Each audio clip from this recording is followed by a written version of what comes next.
It's Miles the Shoe Schuman here, and we are live in Boston at the Paradise Rock Club. I'm super excited to be sitting here with this man to my left. It's been about 5-6 years since I've interviewed him, the great Geoff Tate. Geoff, how are you? I'm good, Miles. It's really good to see you.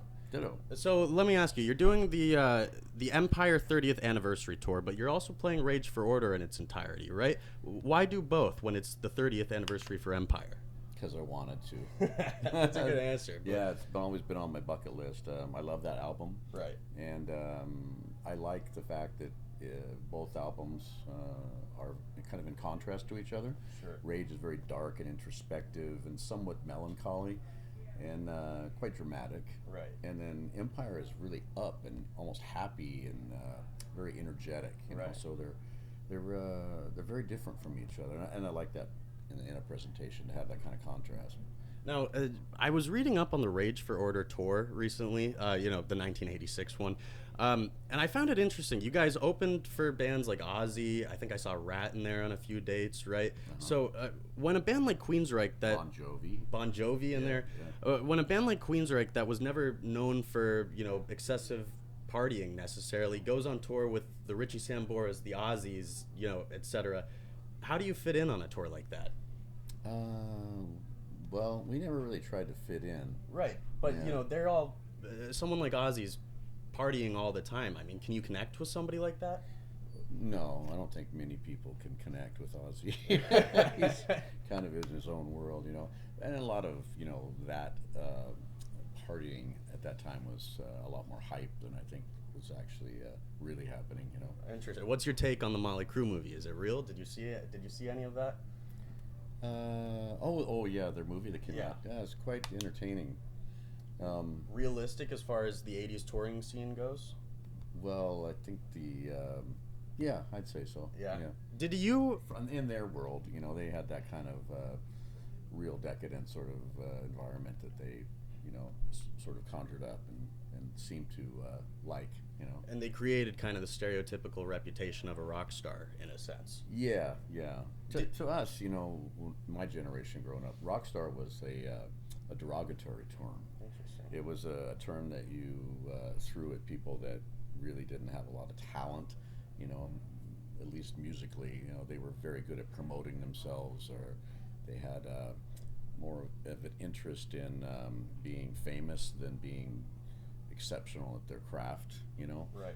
And so when somebody called you a rock star, it was a slam, But that's changed now. Of course, you can be a rock star by, buying an energy drink and drinking it, So it's a different world now. So is it still kind of weird for you to be called a rock star now? Yeah, I still get my back up. Yeah.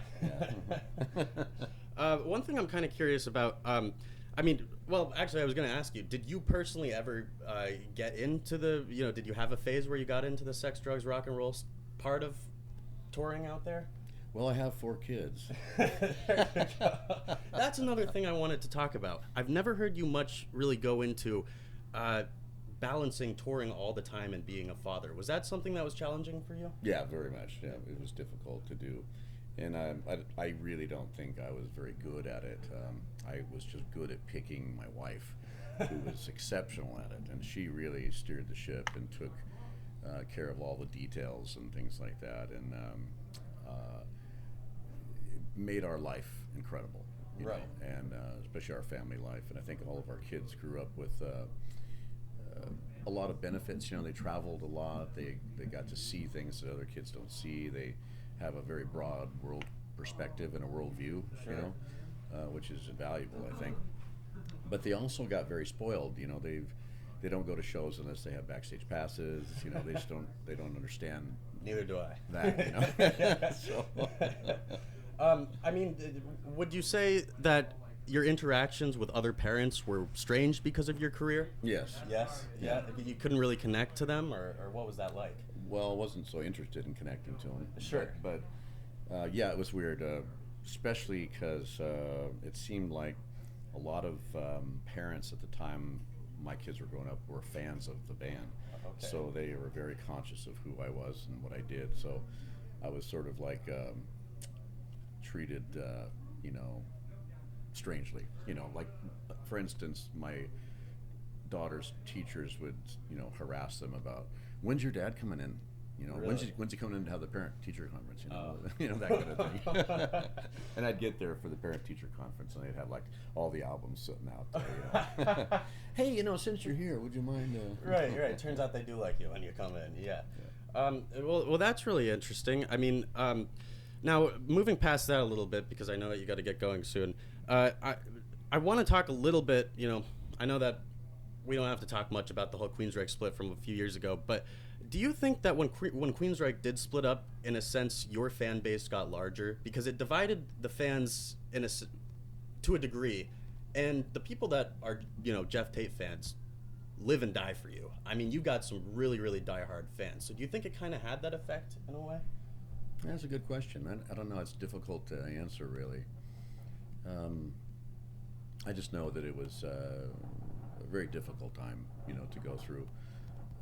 And I'm glad it's over, and I'm glad time has gone by. It's going on almost 10 years now, so, you know, it's a whole different world now, and Right. the world is pretty bright. I'm very happy, and, you know, I wish them luck. You know, they've had a really hard go, you know. Oh, yeah. Gosh, now, you know, I'm out of the band, Chris DeGarmo's out of the band, Scott Rockefeller's not in the band anymore, so it's just the bass player and the guitar player, and, you know.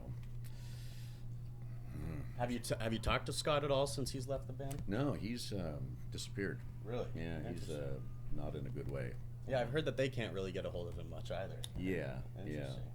Huh. Now, when you first kind of went off on your own, you came out with a band kind of full of all-star musicians. You had the Sarzos, you had Brian Tishy, Simon Wright in there, but you've kind of shied away from doing that over time. Why is that? Availability was starting to be a problem. I want to tour, and I have to tour.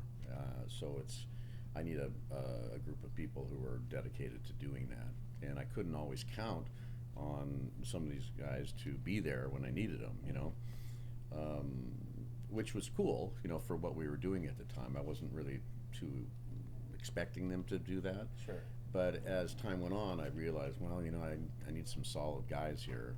Not that those guys weren't solid, it's just that they're very much in demand, and it's hard to pin everybody down, right? Sure. So it was kind of doing it a disservice to them and to me to kind of keep it so open. So I chose to go with some guys that I'd met over the years and admired their playing, and who were more dedicated to working with me. And you're happy with the band now, I imagine. Yeah. I have Kieran Robertson and Jack on bass, and Scott Motton on guitar, and James Brown on guitar. It's a good name. Yeah. And then drummer-wise, I have several guys that I've been working with as of late that are great drummers. I know Dan's mom, Daniel Laverty's mom, actually. Everybody funny knows enough. Danny's mom. Yeah. Why is that? Because she's done rock and roll fantasy camp for years, and we've all Oh. grown up around Oh, there. okay. So I think that's part of it. Yeah, well, Danny's fantastic Yeah. drummer, just a real, you know, hard hitter, and just an amazing player for a young guy like Sure, that. yeah. And then Edu Cominato from Sao Paulo, Brazil. I've been playing a lot with him. He's a fantastic drummer. Love playing with him. And yeah, so it's a good group of people, you know. I was just talking to Scott, your guitar player, about this when he was in here a few minutes ago. Is the band still called Operation Mindcrime, or have we kind of gotten rid of that? Kind of phasing that out. Yeah, I'm finished with those records now, so I'm just moving on to calling myself by my name. Right. In the first few years, you know, after you were out on your own, do you think it was necessary to be under the name Operation Mindcrime more so than it is now? Yeah, very much so. Yeah. Yeah. And Yeah. For some reason, this is a strange thing, but the name Queensryche, which was much more of a famous name than my own name, sure. and I'd spent 30 years signing all my work Queensryche Right. instead of by my name, you know. So that's an interesting mistake that I would advise young musicians never to do. Well, Geoff, really, it's been a great pleasure to talk with you today. I wanted to ask you about this real quick before I let you go. I saw something online about you do, what is it, wine tours with fans or something like Yeah. that? So can Crazy, you explain huh? what that is? Yeah. I know it's so hard for people to wrap their head around this. I Yeah. know, and because it's kind of really weird and different. It is. But I make wine, and I have a wine label called Insania, and the wine is made in Germany. And every year at harvest time, we have a big party and a wine release party. And we drink a lot, we harvest the grapes, we bottle the wine. We have a big party where a lot of people show up, we play some music, and it's kind of grown into this yearly event now, and several thousand people show up, and it's a lot of musician friends of mine show up, and everybody jams, and it's really fun, you know, because you never know who's going to pop in there and play, right? Right.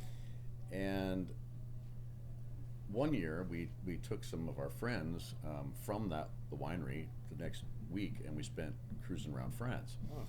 And after the experience, a couple of our friends said, hey, you know, you guys should take people and do this, because it's really a great thing. Because we traveled for so many years, we have all these great places we know of that are kind of offbeat and strange and unique, and also we're very comfortable in other places. So people that never had traveled outside the United States, they feel confident and good traveling with us, and we show them all the cool places, and we hang out for a week.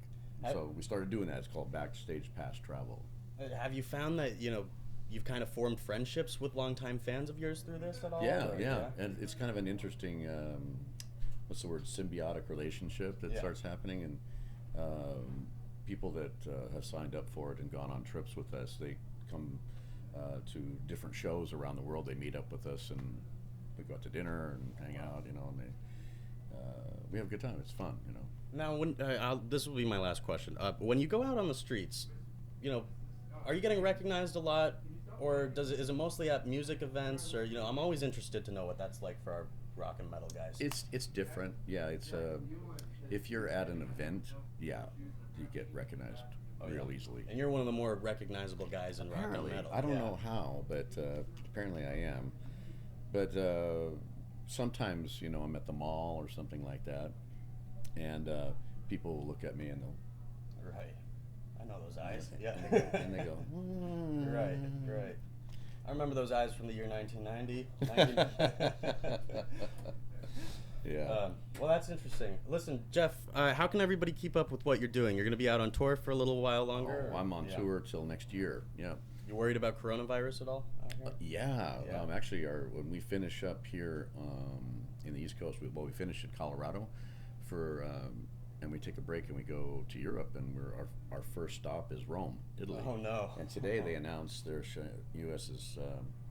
government's shutting down travel to Italy. Oh, so will it affect the tour? Well, our promoters are meeting about it on Monday, and we're going to find out if we're going to have to cancel our first week. You know. Wow. Yeah, it's really very worrisome. Yeah, but you know, I just got back 2 weeks ago from Scandinavia and in Australia, so we were all over the place, and you know, it wasn't a thing, you know. Right. It's become quite big in the last week. Yes, it really has. Actually, yesterday I think they announced that it was the World Health Organization has moved it up to the highest priority now. You know, so it's very worrisome. It's scary, and especially for you guys out on the road all the time. You know, stay safe out there. Really. Yeah. Well, you know, I don't know if it can touch us. We're pretty immune to diseases because we've got almost everything.